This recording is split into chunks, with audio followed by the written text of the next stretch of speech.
defensive coordinator Alex Grinch. First question, let's go to Ryan Aber. Yeah, Alex, wanted to ask you about your secondary. You lose another guy back there in DJ Graham early in the game. What did you think about the way those guys reacted to that, the way that group played overall, and just how concerning is the depth right now back there? Yeah, it forces some young guys into action, and what you have to do is you got to try to find ways to, put them in situations where they can be successful. And so that's something we got to look at doing a better job of, obviously, as a defensive staff. But no, it's a tall order for young guys. Young guys are targets a lot of times, and then you got to find a way to make a play when the ball's in the air.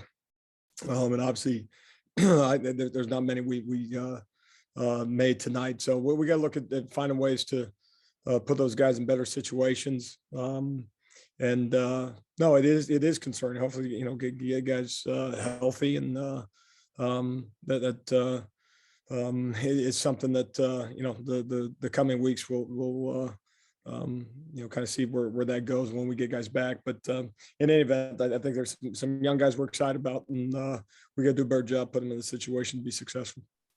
Appreciate it, Alex. Thank you. Joe Bettner. Alex, I wanted to ask you about Brian Osmela. Just another night where you got banged up, but had some really big plays. Just curious about his progression as you get into the second half of the season, as he tries to kind of lead that linebacker unit. Yeah, I think the biggest thing for him and everybody defensively, just consistency. There was one point where we said to be an elite group, you got to be consistent. And I think at this moment, just as we sit here through 7 games, to be an average group, we got to be more consistent. And so I think he would be included in that group. And so from a coaching standpoint, all of us have to do a better job to get more consistent. It's not effort. And I'll be surprised if it is as I look at it on the video, but just consistency in terms of the execution and consistency in terms of the tackling and all those things. And so I think everybody, share blame that way. But no, made some plays tonight, and we were dying for guys to make plays. We didn't make many, but no, he certainly made a few. John Hoover. Alex, hey, you got the big takeaway you wanted tonight, and you got a great run back on it, but the ball goes out of the back of the end zone. When that's going on, when that kind of thing happens, tell me about your emotions in the moment, and you feel for Deshaun, that kind of thing. Yeah, no, I mean, you're trying to make a play, and the obvious answer is you can't do that. I mean, you got to know better in that moment. It's the risk reward element of things. But Latrell, another young corner, made a play, got the ball out, which was tremendous, and it was good to get it scooped there by Deshaun. And we just got to be smart as excited as you get when you see that end zone coming. Got to be smart that way. And obviously it's good to get one takeaway, but certainly disappointed we're unable to get as much of the balls in the air, not to come down with one or two on the day in position to do so. It was disappointed that way, but no, I think that's 13 straight games with a takeaway, and I don't want to minimize that because those are big plays, but obviously when you hand it right back to them, it's kind of the tail of the evening for us. With the inability to kind of get any momentum. Jenny Carlson. Hey, Alex, 2 unrelated questions. Well, sort of unrelated, I think. The tackling issues, Lincoln brought that up as sort of top of the mind for him when he was looking at just things that were, most troubling, I guess, tonight. What was your take on what was the struggles tackling? And then second, Quentin Johnston had those big touchdown catches. Looked like your guys were making, were playing hard. You talked about effort earlier, but he won those 50-50 balls. What did you see in those plays with him? Yeah, I thought with tackling, I think, certainly the very disappointed in our inability to, gang tackle. A lot of times, what I saw, particularly on the first screen, leverage issue, not letting the ball get outside of us. Another young defensive back, but you got to make sure that you turn the ball back to the inside. That create an explosive play to kind of get the scoring going. And then, got to make sure that, too many, and I would suggest, again, from my vantage point, was the lack of tackle attempts. I don't know, it's a ball carrier run through our arms. It's almost, it looks like we're, what we call thud in practice, where you put pads on somebody, you don't wrap up, guys not going low enough. And going through kneecaps, I say that not to hurt somebody, but just, wrapping through that mid leg through the thigh.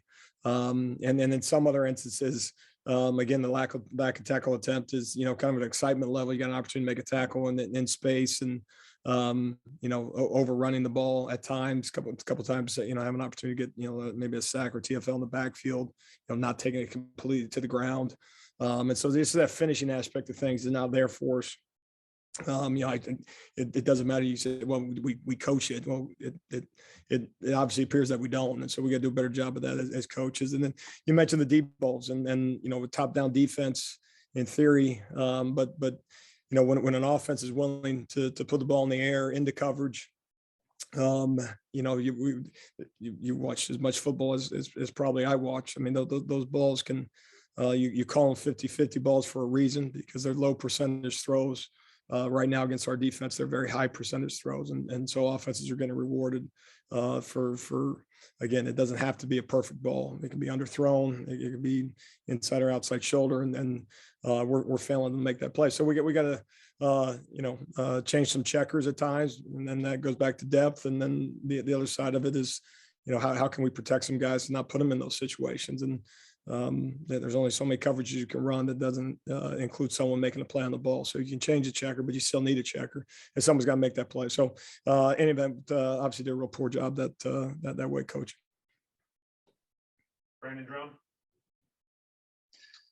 Yeah, Alex, kind of touching on what you just discussed as far as the tackling and the play in the secondary. How do you, obviously with the attrition, there is an issue there, but how do you keep them from, I guess, the confidence from waning? Because that, I guess, I could play a major role in, like, I guess, the Eaton play where the ball was ripped from him.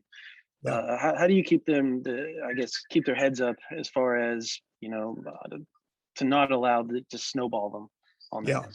Well, I would suggest it's snowballed. I mean, I think we're there. I think we're not progressing towards that. I think we're there. If you look at the last few weeks and some plays have been made against us, and, the young freshman DBs has been the consistent theme. And when they're out there, you guys, as a coach, you guys say, well, how can I protect them? How can I put them in a better situation?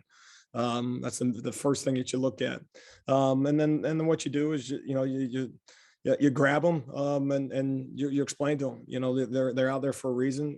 They were brought here for a reason. We think they have the ability to make those plays. They've made those plays in the past.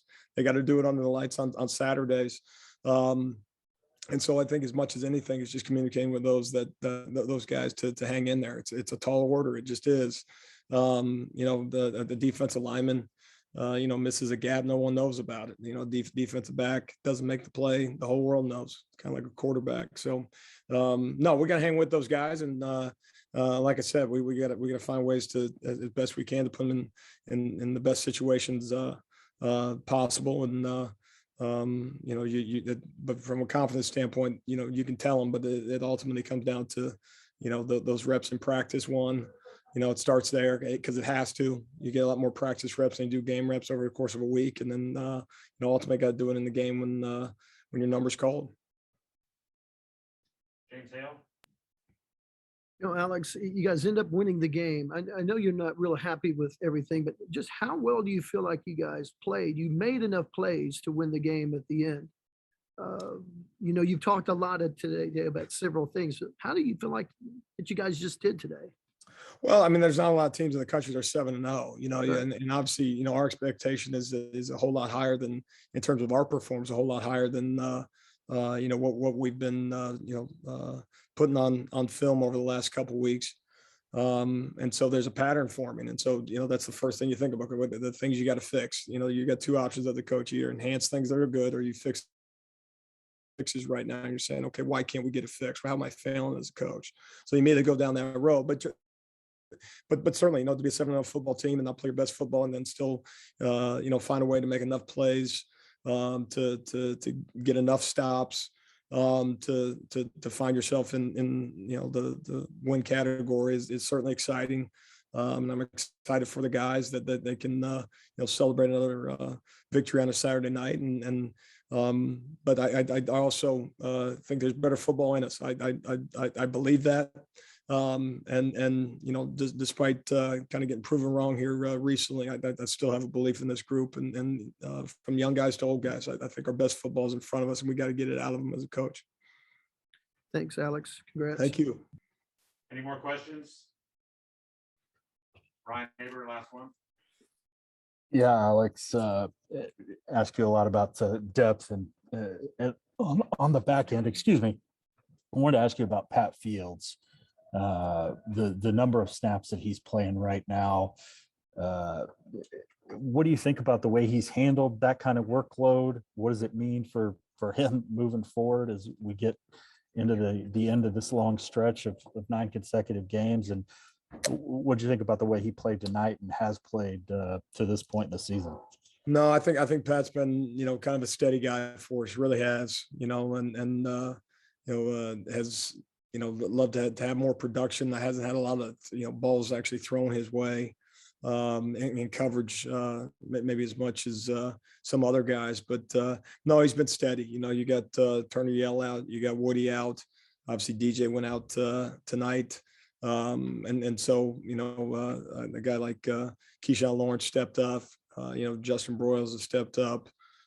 Pat, some of those guys really have, so no, I've been overall pleased. I think as you watch it, there's still more opportunities, and he's not immune to having issues. And right now, just when you don't tackle very well, and you don't get the quarterback on the ground, and then you get the explosive play through the air, you kind of circle everybody as being a part of this thing. But so it's hard to trumpet one guy to say he did a great job. But no, we've needed those guys to play a lot of snaps for us, kind of where we're at right now. So no, I've been pleased.